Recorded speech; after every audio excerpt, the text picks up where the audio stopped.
When it comes to fight scenes, people often think more frames equals more power. But Genndy Tartakovsky, the genius behind Samurai Jack, made fight scenes with less animation, and they hit harder than most anime. Why? Because he focused on rhythm, posing, and impact, not noise, and that's what I'm about to show you. Before I animate anything, I imagine the rhythm of the fight. Sometimes I use reference, sometimes I just visualize it in my head. Then I use the dot or circle method. It's a fast way to sketch the path of motion like a moving storyboard. It lets me focus on pace first, not details.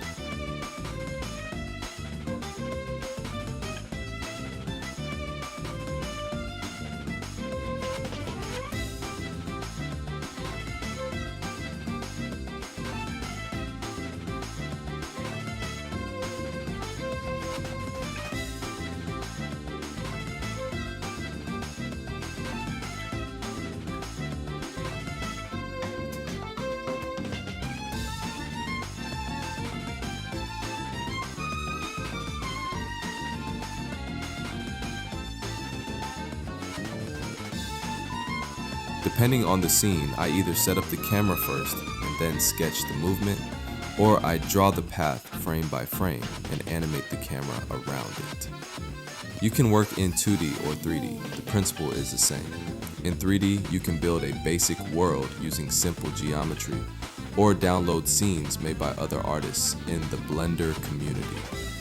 There are also some great add-ons that make this even easier. For this, I use a Blender add-on called Liner. If you're interested, I'll leave a link in the description below. After the dot method, I switched to a very simple figure, something I can use for any pose. Because the base is always the same, it keeps the movement clean and readable. It's not just about animation looking smooth, it also makes sense to animate. The poses connect naturally. If you draw poses with this figure regularly, you'll start to feel it click, usually within just 3 days of practice. And don't forget, use everything your software gives you. Blender has a ton of built-in edit tools and shortcuts that save time and reduce burnout. The more fluent you become with your tools, the longer you can animate without feeling drained. That's also why I recommend Blender, not just for what it is, but because of the add-ons. The community has built powerful tools, sometimes free, sometimes just a few bucks, that can seriously boost your workflow.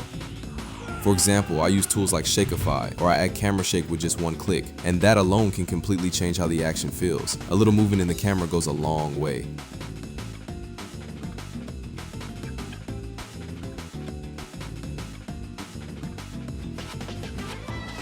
After posing the character, I move on to Fillins. That means coloring the character and adjusting the transparency where needed. Each layer gets its own treatment.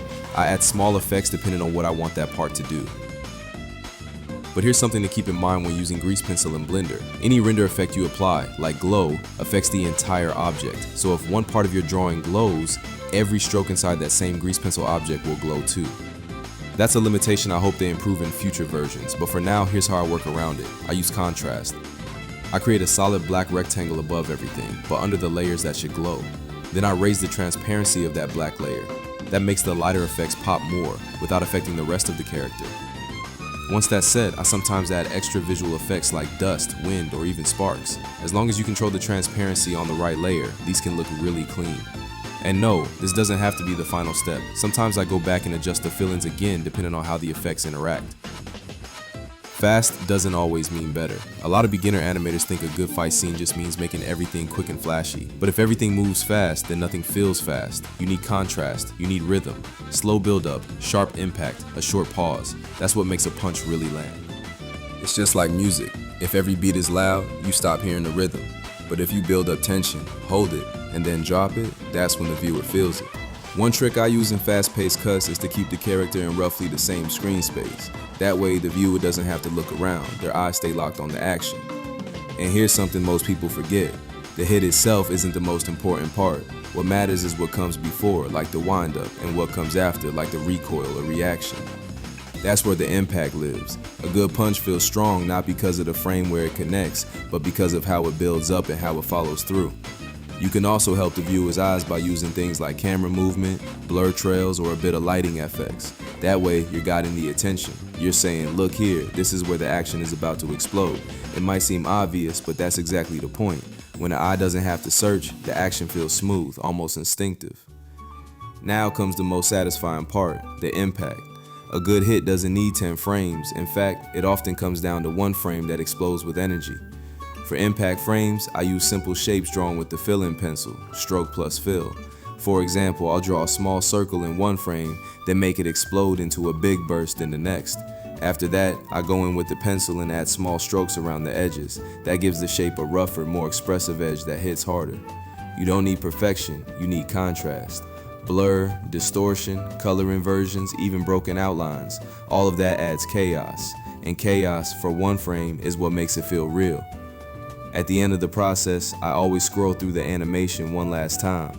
I check if the pace feels right, not just the movement, but the rhythm. From there, it's all about practice, and trust me, you get the hang of it way faster than you think. If you want more videos like this, click that like button, it helps a lot. And don't forget to subscribe so you don't miss the next one. Bye.